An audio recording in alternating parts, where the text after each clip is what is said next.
हमारे सरकार का 1 महीना और कार्यकाल बचा था, लेकिन चुनाव आयोग ने पहले ही चुनाव करा दिया है। केंद्र सरकार के हाथों में आज के दिन कठपुतली की तरह नाचने वाले ये संस्थाएं इस राज्य को एक दुधारू गाय के रूप में देखता है। दूध तो निकालता है लेकिन चारा नहीं देता। खनिज संपदा से बड़ा बड़ा व्यापारी लोग अमीर पे अमीर होता चला गया और हमारे लोग गरीब के गरीब होते चले गए। हमारे भाई, हमारे जात बिरादरी के लोग असम में जाकर के उनका क्या हालत है जाके पता कीजिए। वहां के मुख्यमंत्री ने उनका पहचान मिटा दिया, उनको आदिवासी का दर्जा नहीं मिला। घर घर में लड़वाओ, समाज में जहर बो, एक समाज दूसरा समाज से लड़े। इनको गरीब, गुरबा, आदिवासी, दलित, पिछड़ा, अल्पसंख्यक से कोई लेना देना नहीं। इनको लेना देना है तो सिर्फ और सिर्फ पैसे से लेना देना है। चुनाव का घंटी बज चुका है, आचार संहिता लग चुका है और पूरे राज्य में इंडिया गठबंधन और एनडीए गठबंधन के बीच में चुनावी प्रतिस्पर्धा शुरू हो चुका है। ये चुनाव तो घोषणा हो गया है, लेकिन आपको एक बात का शायद मालूम नहीं है कि अभी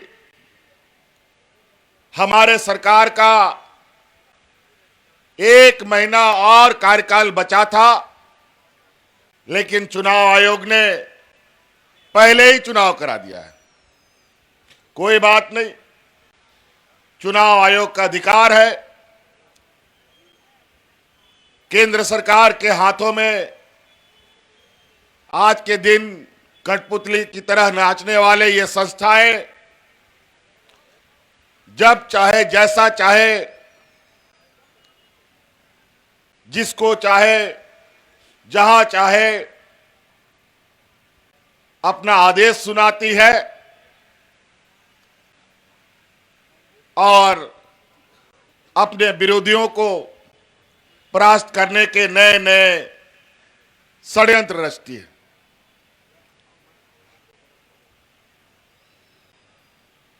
हम लोगों के 5 साल के इस कार्यकाल में कई बड़े तूफान आए, कई उतार चढ़ाव हम लोगों ने देखा और जब हमारा काम करने का वक्त तेजी से आगे बढ़ रहा था तो हमारे कामों को गति ना मिल पाए। योजनाबद्ध तरीके से महीना भर पहले चुनाव भी करा रहा है। 5 साल में 2 साल से अधिक कोरोना का महामारी इस पूरे दुनिया में काला बादल की तरह चिपक गया। 2.5 साल तक हम लोगों को घर के अंदर में ताला बंद करके रहना पड़ा। हाट बाजार, गाड़ी मोटर, नौकरी चाकरी सब बंद, कोई काम नहीं होता था। ये एनडीए की सरकार, ये भारतीय जनता पार्टी की सरकार ने बिना किसी को समय दिए देश में लॉकडाउन लगा दिया। अचानक जहां गाड़ी चल रहा था वहीं रुक गया, चाहे वो घने जंगल के बीच में, चाहे वो शहर में, चाहे गांव में, जो जहां था वहीं खड़ा हो गया। और हम लोग का मजदूर, हम लोग का रिश्ता नाता लोग अलग अलग राज्यों में जाकर के फंस गया। किसी को घर जाने का कोई रास्ता नहीं मिला। हजारों लाखों लोग देश के अंदर, कोई दिल्ली से, कोई मुंबई से, कोई कलकत्ता से, कोई महाराष्ट्र से, पैदल ही चल दिया अपना अपना गांव। महिला, पुरुष, बच्चा सब। कई लोग तो रास्ता में मर गया, कई लोग मालगाड़ी का पटरी के नीचे कुचल के मर गया। ऐसे भयावह दिन में भी इस देश का पहला और आपका बेटा, आपका भाई जो आपके सामने खड़ा है, आपके परिवारजनों को हवाई जहाज से ढो ढो करके आपके घर पहुंचाने का काम करता था। ना डॉक्टर का पता, ना अस्पताल ढंग का, ना दवाई का उपलब्धता। ऐसे स्थिति में और ऐसे पिछड़े राज्य में ऐसा महामारी एक अभिशाप के जैसा होता है। लेकिन हम लोगों ने बड़ी शिद्दत से और बड़ी मेहनत से, बड़ी लगन से, बड़ी ईमानदारी के साथ इस राज्य की जनता को बचाने का 2400 घंटा हम लोगों ने काम किया। और इस राज्य की जनता को बचाने के लिए मुझे बहुत बड़ा कीमत भी चुकानी पड़ी। और इस कोरोना में हमारे दो मंत्री शहीद हो गए, हमारे हाजी हुसैन अंसारी साहब और हमारे जगन्नाथ महतो जी। इस राज्य के गांव देहात घूमते घूमते कोरोना भी उसको साथ में लेकर चला गया। तब जाकर के इस राज्य के लोग सुरक्षित बचे। बगल के राज्य में, यूपी बिहार में ऐसा लोग मरता था जैसे जानवर मरता हो। वहां मिट्टी खत्म, दफन करने के लिए, लोगों को जलाने के लिए लकड़ी खत्म, यह हालत हो गया था। और यही पिछड़ा राज्य पूरे देश की जान बचाने के लिए, पूरा देश के अंदर ऑक्सीजन का जो सप्लाई हुआ है वो झारखंड प्रदेश से ही, हमारे राज्य से हुआ है। लेकिन इस राज्य के लिए केंद्र में बैठे राजनेता इस राज्य को एक दुधारू गाय के रूप में देखता है। दूध तो निकालता है लेकिन चारा नहीं देता है। बड़ा चिंता का विषय है। यहां के खनिज संपदा, यहां का कोयला, लोहा, अभ्रक, यूरेनियम, दुनिया भर का बॉक्साइट वगैरह खनिज संपदा से बड़ा बड़ा व्यापारी लोग अमीर पे अमीर होता चला गया और हमारे लोग गरीब के गरीब होते चले गए। इन 5 साल के कार्यकाल में 2.5 साल कोरोना खा गया। जब हम आप लोगों के लिए काम करना शुरू किया तो हमारा टांग खींचना शुरू किया, हमको काम नहीं करने दिया, रोज नया हमारे विरुद्ध षड्यंत्र। और अंतोगत्वा उन लोगों को जब षड्यंत्र से सके नहीं तो जबरदस्ती हमको जेल में भी डाल दिया। खैर कोई बात नहीं, जब गरीब का अगर आशीर्वाद और दुआ साथ में रहता है ना तो किसी का कोई बाल भी बांका नहीं कर सकता है। और आज उसी के बदौलत आज हम आपके बीच में खड़े हैं। हर वर्ग के महिलाओं को, चाहे वो हिंदू हो, मुस्लिम हो, सिख हो, ईसाई हो, आदिवासी हो, दलित हो, पिछड़ा हो, कोई भी हो, सभी महिलाओं को इस राज्य में मुख्यमंत्री मैया योजना से हम लोगों ने सम्मान देने का काम किया है।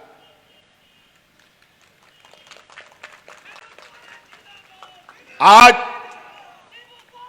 लाखों महिलाएं जिनके खाते में हर महीना 1000 रुपया जा रहा है और हमने संकल्प लिया है कि हमारी सरकार फिर से बनेगी और आने वाले 5 साल के अंदर हर गरीब के खाते में हम लोग 1-1 लाख रुपया पहुंचाने का काम करेंगे।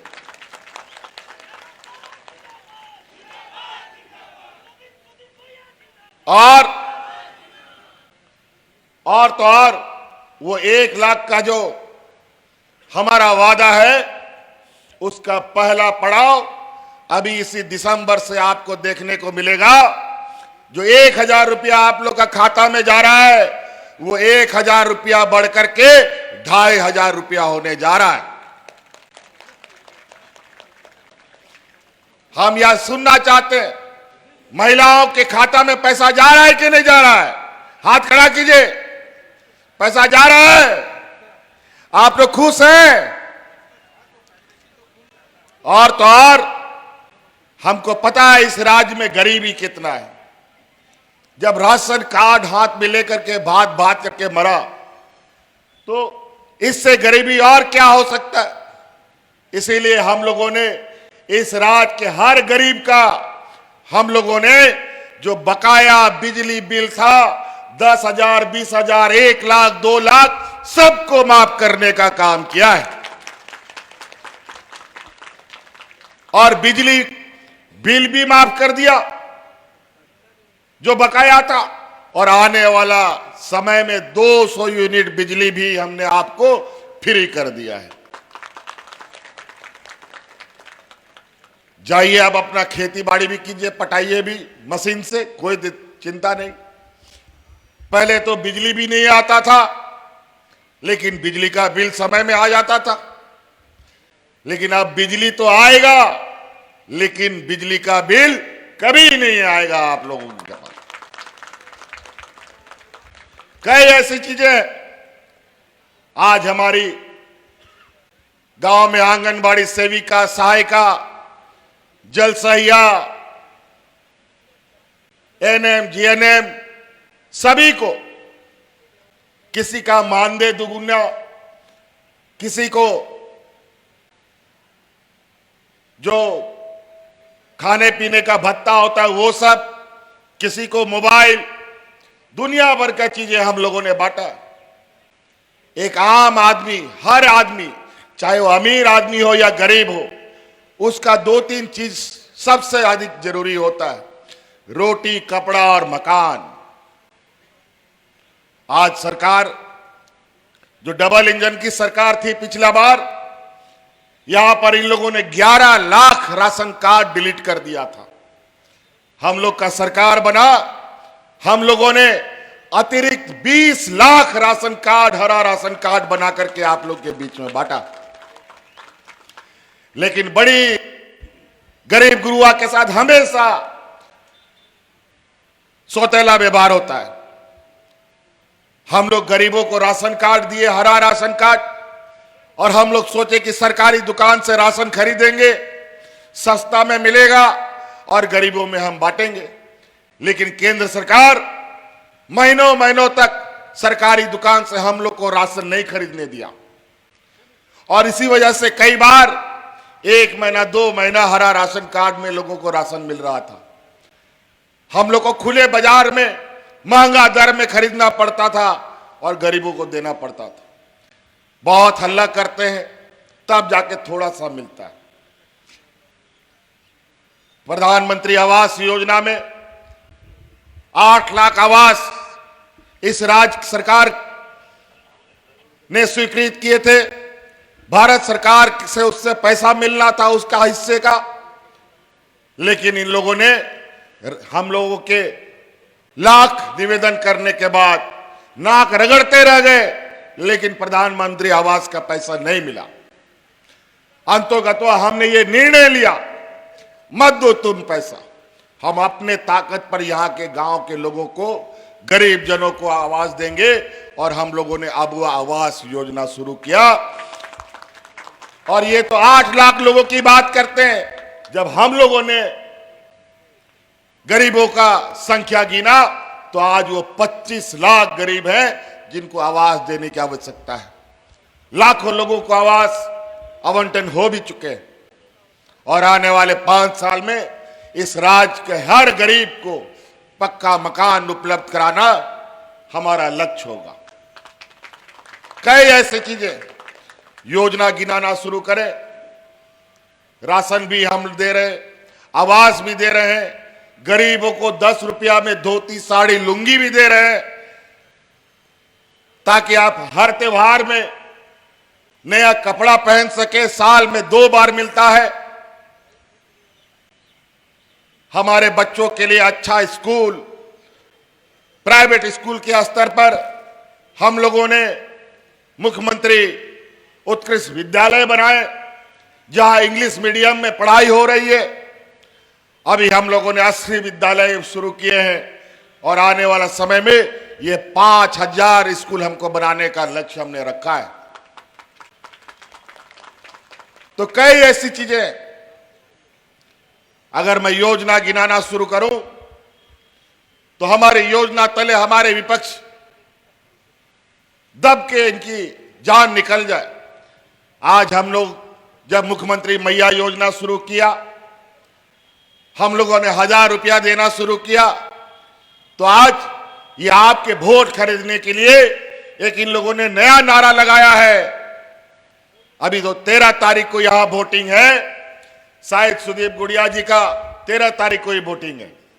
13 तारीख को वोटिंग है, तो इन लोगों ने नारा लगाया है कि 13 तारीख को वोट करो और 2100 रुपया पाओ। अजीब हालत, ये तो वोट खरीदना हो गया। किस नियम, किस कानून के तहत ये बांटेंगे? ये लोग यहां के लोगों को, यहां के आदिवासियों को, यहां के मूलवासियों को बोका और बेवकूफ समझता है और हमारे बीच ऐसे ऐसे जहर उगलते हैं जो आपसी सौहार्द खराब करने के लिए लगातार प्रयास करते हैं। अभी इनका कुछ नेता लोग, कुछ मुख्यमंत्री लोग दूसरा राज्य का यहां घूम रहा है। ये लोग बोलता है आदिवासी का हितैषी है। आप सबको मालूम है झारखंड का बहुत बड़ा संख्या असम का चाय बागान में जाके बसा है और आज वहां के आदिवासी, हमारे भाई, हमारे जात बिरादरी के लोग असम में जाकर के उनका क्या हालत है जाके पता कीजिए। वहां के मुख्यमंत्री ने उनका पहचान मिटा दिया, उनको आदिवासी का दर्जा नहीं मिला, उनकी पहचान, उनकी संस्कृति, उनकी सभ्यता सब खत्म, और यहां आदिवासी के हितैषी बोलते हैं। आज ये तबकरा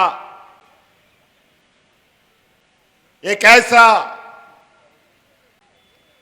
भूमि है जहां अपना हक अधिकार की लड़ाई के लिए हमेशा लोगों ने अपनी अलग पहचान बनाई है। राज अलग होने के ठीक साल भर के बाद जब इस राज्य में भारतीय जनता पार्टी की सरकार थी, उसी दौरान यहां तबकरा गोलीकांड हुआ था। 1 फरवरी या 2 फरवरी को लगभग 8 लोग इसमें शहीद हो गए। बहुत सारे हमारे नौजवान यहां है और वो 20 वर्ष हो चुका है इस घटना को, और सभी हमारे मूलवासी आदिवासियों की जान इसमें चली गई पुलिस की गोली से। कई लोगों का नाम तो हम लोग, कई लोग नहीं जानते, हमने भी जानने का प्रयास किया। चूंकि आंदोलनकारी पार्टी से हम लोग आते हैं तो हम अपने शहीदों की थोड़ा लेखा जोखा जानने का हमेशा प्रयास करते हैं। आपका यहां सोमा जोसेफ गुड़िया, जमाल खान, लुकस गुड़िया, बोडा पहान, सुरसेन गुड़िया, प्रभु सहाय, समीर डहंगा, सुंदर कंडोला जैसे लोग शहीद हुए। दूर नहीं जाएंगे, यही नेतारहाट है पास में, जहां 60 साल से वहां पर आर्मी लोग वहां गोली बारूद चलाने का प्रैक्टिस करता था। गांव वालों का घोर विरोध होता रहा, लेकिन 60 साल तक उन लोग को जमीन नहीं मिला। हम लोग की सरकार आई, हम लोगों ने पूरा जमीन गांव वालों को वापस कर दिया। कोई भी अब वहां गोली बारूद का काम नहीं, वहां खेती बाड़ी का काम होगा। आज हमारे गांव देहात के लोग को तो इन लोगों ने जिस तरीके से रखा वो तो रखा ही। हमारी सरकारी व्यवस्था के अंदर भी अनेक विषमताएं थी। आज जिस तरीके से गांव देहात में आप लोग देखे होंगे, पहले 1-2 ठो बूढ़ा बुजुर्ग लोग को पेंशन मिलता था और कई लोग पेंशन के लिए दलालों का चक्कर काटता रहा। हम लोग कानून बना दिया, इस राज्य में जो भी 50 साल का बूढ़ा बुजुर्ग लोग होगा सबको पेंशन देने का हम लोगों ने कानून बना दिया। आज टॉर्च लगा के भी बूढ़ा बुजुर्ग लोग बिना पेंशन का नहीं मिलेगा। सबको पेंशन मिलता है, सब विधवा महिला को पेंशन मिलता है, और तो और बूढ़ा बुजुर्ग, विधवा महिलाएं, विकलांग, इनको तो मिलता ही है। साथ साथ में हमने ये भी कानून बनाया कि जो महिला को पुरुष छोड़ के भाग जाता है उस महिला को भी हम पेंशन देंगे, ये भी हमने कानून में डाला है। इसीलिए साथियों ध्यान रखिएगा, बहुत सारे लोग या हिंदू, मुस्लिम, अगड़ा, पिछड़ा, घुसपैठिए, पता नहीं क्या क्या ये लोग बोलता है। इन लोग का कोई काम नहीं है। इन लोग को घर घर में लड़वाओ, समाज में जहर बो, एक समाज दूसरा समाज से लड़े, भाई भाई से लड़े, बाप बेटा से लड़े, यही इन लोग का काम है, यही इनका राजनीति है। और व्यापारियों की जमात हमेशा यही रहा। इनको गरीब, गुरबा, आदिवासी, दलित, पिछड़ा, अल्पसंख्यक से कोई लेना देना नहीं। इनको लेना देना है तो सिर्फ और सिर्फ पैसे से लेना देना है। इनके पास महिलाओं को सशक्तिकरण करने के लिए पैसा नहीं है, बूढ़ा बुजुर्ग को पेंशन देने के लिए पैसा नहीं है, हमारे बच्चे बच्चियों को पढ़ाने के लिए पैसा नहीं है, लेकिन अपने व्यापारी मित्रों को अरबों अरब कर्ज माफ करने का इनके पास अरबों अरबों रुपया है। अजीब हालत है। आज किसान का हालत क्या है? आय दुगुनी करने को लेकर 1 साल 1.5 साल से किसान दिल्ली में आंदोलनरत रहे, हजारों किसानों की जानें चली गई, लेकिन किसान का आय दुगुना नहीं हुआ। और वहीं ये झारखंड जैसा पिछड़ा राज्य अपने किसानों का 2 लाख रुपया तक का ऋण लिया हुआ हम लोगों ने माफ कर दिया है। तो कई ऐसी चीजें हमको जो जो याद आ रहा है हम आपको बता रहे हैं, लेकिन इतना लंबा चौड़ा फहरिस्त है। अभी तो 1 महीना बाकी था हमारे काम करने को। 1 महीना में हम लोग इतना लंबा और लकीर खींचते, शायद यही डर से इन लोगों ने हमारी सरकार पूरा होने से पहले इन लोगों ने चुनाव की घोषणा कर दी है। कोई बात नहीं, एक तरफ पूरा भारतीय जनता पार्टी व्यापारियों की जमात, कम से कम यहां 100-150 हेलीकॉप्टर आ चुका है, 2-3 दर्जन हवाई जहाज आ चुका है, अभी 4-4, 5-5 हेलीकॉप्टर ये भारतीय जनता पार्टी का लोग का उड़ रहा है, और पूरा विपक्ष में इधर मात्र अकेले हेमंत सोरेन उनको रोकने में लगा है। इसमें आप लोग का सहयोग, आप लोग का आशीर्वाद की जरूरत है। आपका आशीर्वाद रहा तो ऐसे हजारों भारतीय जनता पार्टी को हम लोग भगा करके गुजरात भेज देने का काम करेंगे। नेशनल दस्तक की आपसे गुजारिश है कि अगर इसको बचाना चाहते हैं तो नेशनल दस्तक को सब्सक्राइब करने के लिए रेड कलर के सब्सक्राइब बटन को दबाएं, फिर बेल आइकन की घंटी दबाएं। नेशनल दस्तक को बचाने के लिए बहुत जरूरी है कि हर खबर को शेयर करें, लाइक करें, कमेंट जरूर करें।